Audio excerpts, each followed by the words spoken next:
What bothers you more? That your greatest failure has returned from the grave? Or that I've become a better Batman than you? These videos are not for children. If you're a children, then piss off. Hey there, it's me, your least favorite YouTuber, Infuso. And today I'm here to talk to you about one of my all-time favorite Batman movies that stars one of my all-time favorite Batman characters, Batman Under the Red Hood. Now, Jason Todd has always been one of my favorite Batman characters. And I'm not just talking about his time under the Red Hood. Even when he was some snot-nosed punk who was supposed to be Dick Grayson's successor, I was a fan. I'm probably going to go into the subject a little bit more in the future, so I'll save my praise for then. My point is that when I heard that they were making a movie based on good old JT, and two of the greatest stories to ever feature that character, you can bet your ass I was hyped. But did it live up to my expectations? Well, you're about to find out. The movie follows the comic book of the same name, while incorporating a lot from Batman Death in the Family, which makes sense considering the main character dies in one, and is then resurrected in the other. I would say it's mostly faithful to both books, but to a degree. The movie isn't exactly a panel-for-panel, shot-for-shot remake of those graphic novels. Instead, it's its own adaptation of those events. There's a lot of plot points that don't get brought up, or are just completely retconned altogether. Which is a damn shame, because I'm sure Ambassador Joker was a highlight for many of us. In addition to using those two stories, it also ties in elements from The Killing Joke, referencing Joker's backstory and his time as the Red Hood. In trying to link these stories together, I think this movie becomes a different story of its own. Combining the story from these comics together does a lot in terms of world building, and adding an interesting background lore to the main story. And having these stories vaguely connect better serves the narrative. There's this really interesting chain of events, and that chain is forming a circle. A full one. It's not like a triangle. Triangle has like a corner in the ends. This one is a circle. Okay, we get it. Batman kills Red Hood, but this leads to his second life as the Clown Prince of Crime, the Joker. The Joker kills Batman's sidekick Robin, but this leads to his second life as Red Hood. Batman's failure in saving the original Red Hood led to the creation of the Joker, and Batman's failing in saving his pseudo-son Robin leads to the creation of the second Red Hood.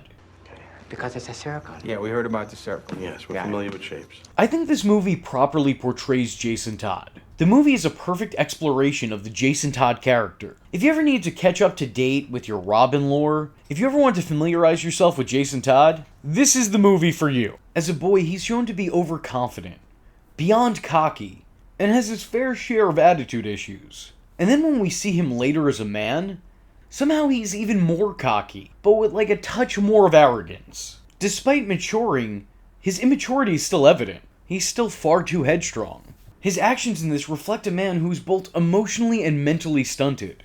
While he's grown, he still acts like a vengeful child. That Bruce tried to break of that mentality. Despite being a full-grown man at this point, he's still a kid desperately trying to get his parents' attention. But what's even worse is that Jason is a huge threat. He's learned Batman's every move, he's trained right under him. And while he's adapted Batman's physicality, he never adapted his mentality. You know, I think a lot of people will admit that the Jason Todd character has always been filled with a certain teenage angst. And unfortunately, he's never really outgrown that. This, what's green and purple, but covered in red and yellow. You! When I land on your sorry butt.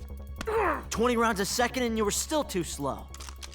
I personally always thought that had Jason stayed under Bruce's training, he would have to some extent come around to his way of thinking. After being proven the value of life, he'd be less violent and Punisher-esque. But unfortunately the Joker would prove to be the monkey wrench, or I guess in this case, crowbar, thrown in. Joker forever stunted Jason's mental development, as well as his literal life for a time being. His interference forever changed Jason. We're sending your boss a message. Okay. What's the message? I said sit down! You wanna die? There's easier ways to kill yourself! Yeah, like yelling at the guy who's holding the AK-47. Hey! Protocol says I'm only supposed to be on the ground for 6 minutes! It's okay, I won't be staying that long. In a way, Batman, this was the site of your first great failure. Maybe your greatest, but certainly not your last, right? They're all assassins. And what are you? I'm cleaning up Gotham. Okay then, nice night for a run. Jason is often remembered as being a bratty punk from the streets, known for his always fight and never flight personality, but very often forgotten is just how surprisingly intelligent and crafty he can be. This movie's whole sequence of events is all to Jason's design. He sets his dominoes up and he watches as they fall, exactly into place.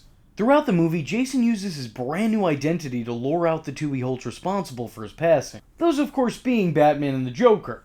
Taking on his own murderer's old persona in order to pique his interest, taking Black Mask's power and profit in order to manipulate him into releasing the Joker, showing off his skills in front of Batman to make his presence known. Look, all I'm saying is that the guy did a whole lot of thinking before putting this plan into motion. The plot reminds me a lot of Hush.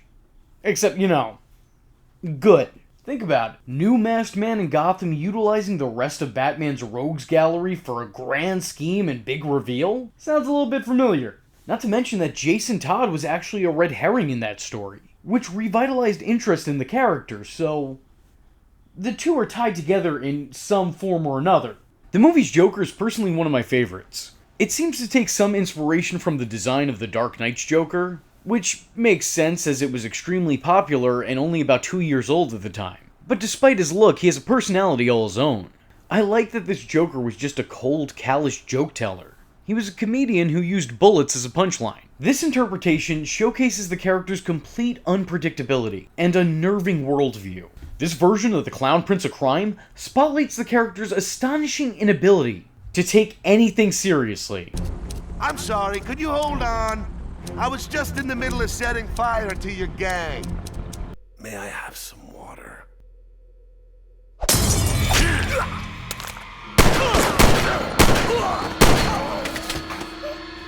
I'll need some guys. Not these guys, because, well, they're kind of dead. I suppose I'm going to have to teach you a lesson so you can better follow in his footsteps. Nah, I'm just gonna keep beating you with this crowbar. You look good. Been working out? You could probably use a little sun.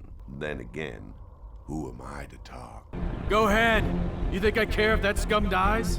Don't know. I just wanted your attention. He's cruel, he's relentless, and even worse, he performs a full stand-up set during. Even as the former Robin is getting his revenge on his would-be killer, the Joker manages to make the whole experience bittersweet by laughing along to the pain that's being inflicted on him. It doesn't even faze him.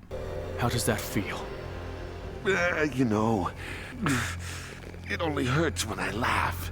And while he can damage him physically, you can't break the Joker mentally, because his mentality is already shattered to pieces.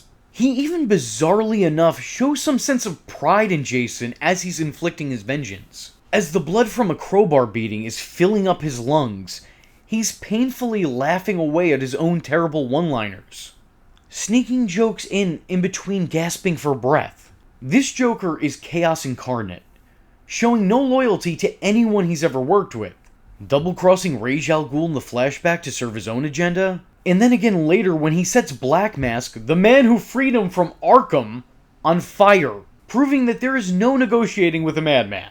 This man is on nobody's team, and I gotta hand it to John DiMaggio, because he's just giving it his all here. If he's not my top 5 Jokers, he's at the very least in my top 6, and I stand by that. It's such a perfect blend of sinister, but also fun, in its own horrific way. It's like the crimes the character commits are dark and heinous, but otherwise he'd be a real pleasant guy. He's got some jokes. This is not just a good Joker performance, this is a great Joker performance. 2 thumbs up! Bruce Greenwood gives you everything you could want from an aging Batman/Bruce Wayne, but the problem is I don't really have a whole lot to say about it specifically. It was really good and it was perfectly on point.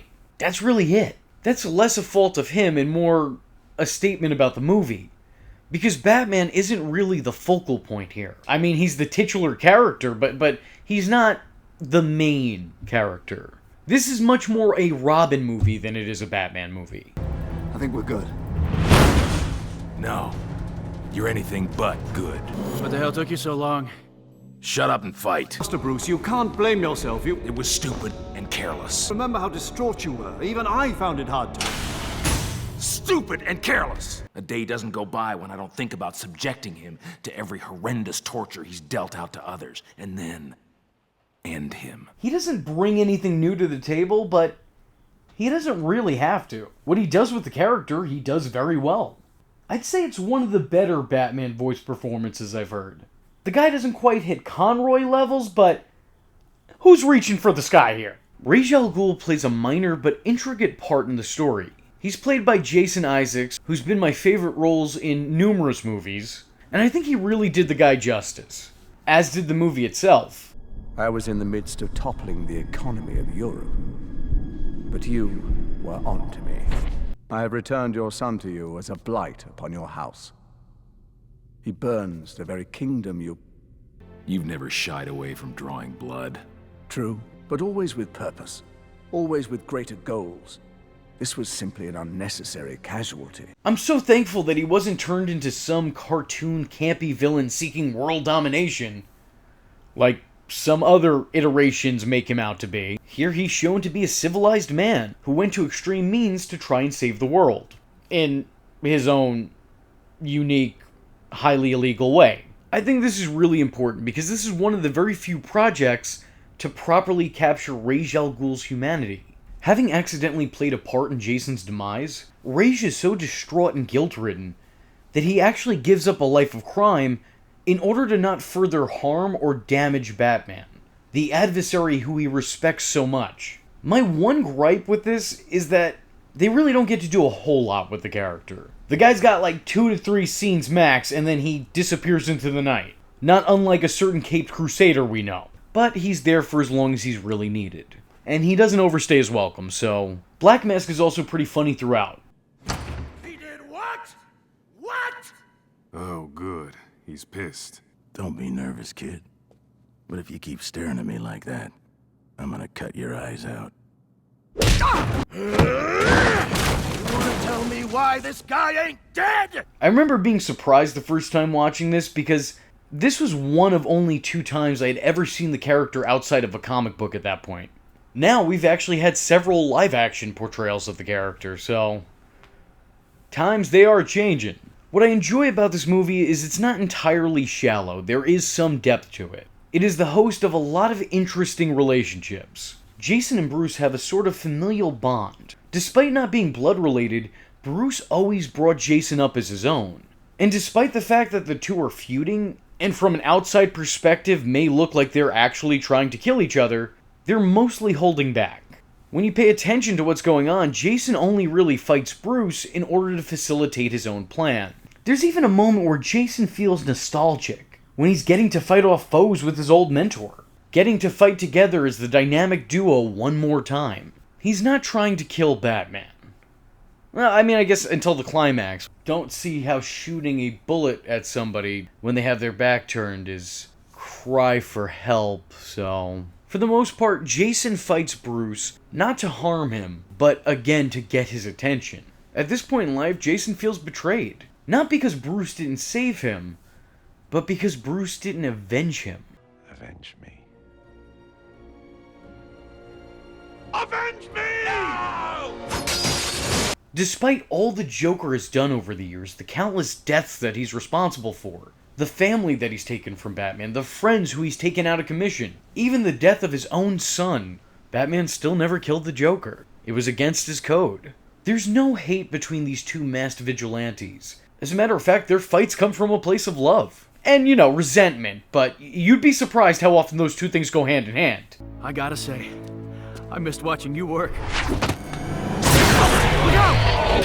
Even after everything Jason has done, by the end of the movie, Bruce is still unwilling to take down the tribute to him that hangs in the cave, choosing to recognize his good contributions, and not sum him up by his, well, worst. The movie also showcases this interesting dynamic between Ra's al Ghul and Batman. Despite being opposite sides, there's a certain amount of civility to them. It's just so formal and nonchalant, even given the darker circumstances. Rage, feeling partially responsible for Jason's death, feels a big sense of remorse, and even attempts to bring him back to life with the use of the Lazarus Pit. This is a villain trying to make things right and saving a hero. I just like the way that this was put together. It's very Charles Xavier and Magneto of them. They're opponents, but not enemies. The movie's characters exist in a gray void. There is no black and white. The characters are simple to describe, but complicated to express. What I really like about this movie is that, through the different dynamics and the character motivations, more than being painted as heroes or villains, they're shown to be people. In this movie, sometimes the good guys do bad things, and sometimes the bad guys do something good. They're not written to be supreme symbols of right or wrong, good or evil. They're just people. Fucked up, flawed people trying to do what they think is right. Or in some cases, what is right for them. And I personally like when stories give their characters that level of depth. I think my favorite part of the movie is that it asks a question that I don't think it ever really fully answers. Instead, it has the audience decide and come to their own opinion. Did that little dive in the Lazarus Pit warp his mind? Or was Jason always headed down this path? When you think about it, despite Bruce's best efforts, Jason always chose violence. The two were fighting the same fight, but doing it using different means. Their ideologies and methods of justice were already conflicting as it was, leading to a lot of arguments and a bit of a rift between the dynamic duo, which I also think adds more to the main conflict. Because in a lot of ways, Jason is actually trying to break through to Batman, trying to prove to him that his way works. But what separates the two is that it's at a cost that Batman isn't willing to pay. Batman is not willing to become a criminal in order to take care of criminals. Whereas Jason, I mean, let's face it, when he first met him was already halfway there. I also love that not all the big moments here include Batman. This is a Batman movie, but everyone else seems to shine as well. Well, for the most part, but we'll get into that in a second. There's a big showdown on a bridge between Red Hood and the Joker, with Batman nowhere in sight, and it is one of the highlights of the movie for me. However, there are a few elements I don't care for, and am otherwise confused by in this movie. For one, I question how everyone from the Joker to a common criminal knows that the second Robin died, and the first one went on to become Nightwing. This isn't exclusive to the movie. This is a problem I've had when it's brought up in comics as well. Why would anybody know that? Why would anybody who doesn't know the Bat family's secret identities know that the first Robin went on to become Nightwing? Like, who does that make sense to? What, did the guy put out a memo? Did he head down to Bloodhaven with flyers? He name-dropped Batman as a hero reference on his resume? I don't understand. I mean, like, from an outside perspective, why wouldn't they just assume all the Robins were the same person? They all look alike, and they're all around the same age when they're Robin. Their identities are supposedly concealed by those masks. Like, why would anybody know that Nightwing was the first Robin in the first place? This bothers me. How did they figure that out, but they can't figure out who it is under the mask? You're not... Oh, Bird Boy, you're so much less fun now. All grown up and in your big boy pants. The pretty boy in the leotard. That's Nightwing. He was the Bat's first sidekick. The first Robin. Still, better off than his replacement, right? Even tougher making with the yucks when you're worm food, huh? And speaking of Nightwing, if there is any character this movie does dirty, it is absolutely him. And as much as I hate to belabor a point... And still, that is often exactly what you do. I'm chatty. It's part of my charm. Packs quite the punch for a toaster on steroids, huh? You know what I missed most about running with you? The toys. If you're behind this in any way, we will find out. He does not get the proper appreciation. Despite being pretty well performed by Neil Patrick Harris, he's depicted as being completely ineffective. Even though the guy is already Nightwing, he's still treated like a Robin. Batman's always leaving him behind with no way to follow his tracks. He barely has any place in the story because for the most part he's sidelined. I mean, the guy just gets injured and he's taken out of the movie. He was useless here and I have no idea why. Need a hand? No. Okay, well, how about I just stick around and watch? I wouldn't be offended by a few suggestions! He has the same weak points as a human being! Got it. Hey, wait! Right, leave me with them. Could you just once say, let's get in the car? Is that so hard? Is that gonna hold? No. So you want me to, should I? Okay, I'll just take care of this. Bruce, I can still help. You already have. Thank you. Like, why even include him at that point? You wrote Barbara off with one passing reference. But you gotta show Nightwing, the first boy wonder, being a second-rate boy wonder? I guess it's to make some sort of cheap parallel to Batman being an irresponsible, heroic partner. You know, Jason got killed on his watch, and now poor Dick Grayson has a sprained ankle. Same shit, right? But I think it's a really misplaced story element. Nightwing deserved a lot better than this. Poor Nightwing is a useless appendage. He is the pinky toe of this movie. It's said that this movie felt they had to bury Dick Grayson in order to build up Jason Todd. The Red Hood. Might be. He bears a resemblance to the original. Betweer.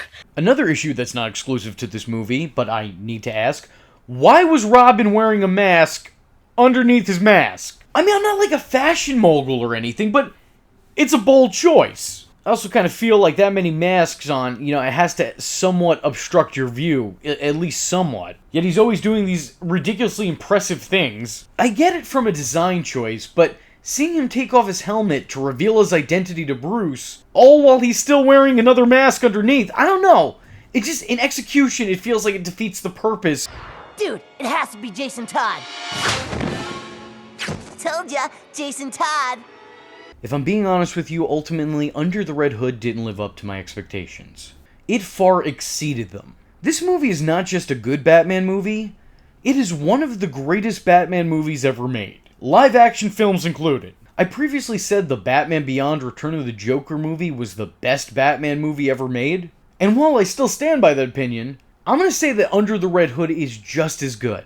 It's on that level. I highly recommend this movie for anybody who likes Batman, heroes, darker themes explored by people in spandex, or just good storytelling in general. I highly recommend checking out Batman Under the Red Hood. It is 100% worth the watch. With that being said, I was your least favorite YouTuber, Infuso, and I thank you for watching.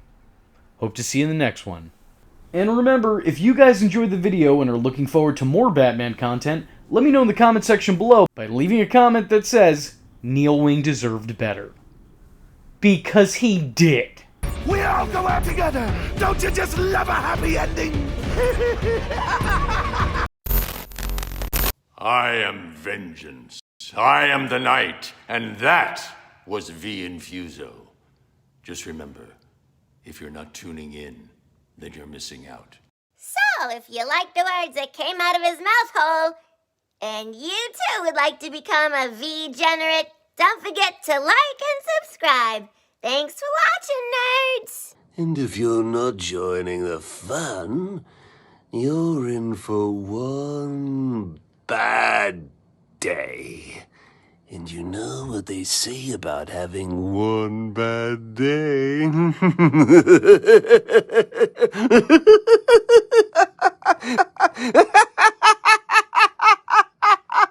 Catch him next time. Same bat time. Same bat channel. It's my meeting. It's him, Batman. That comes later. That wasn't necessary. Maybe not. Are you sure?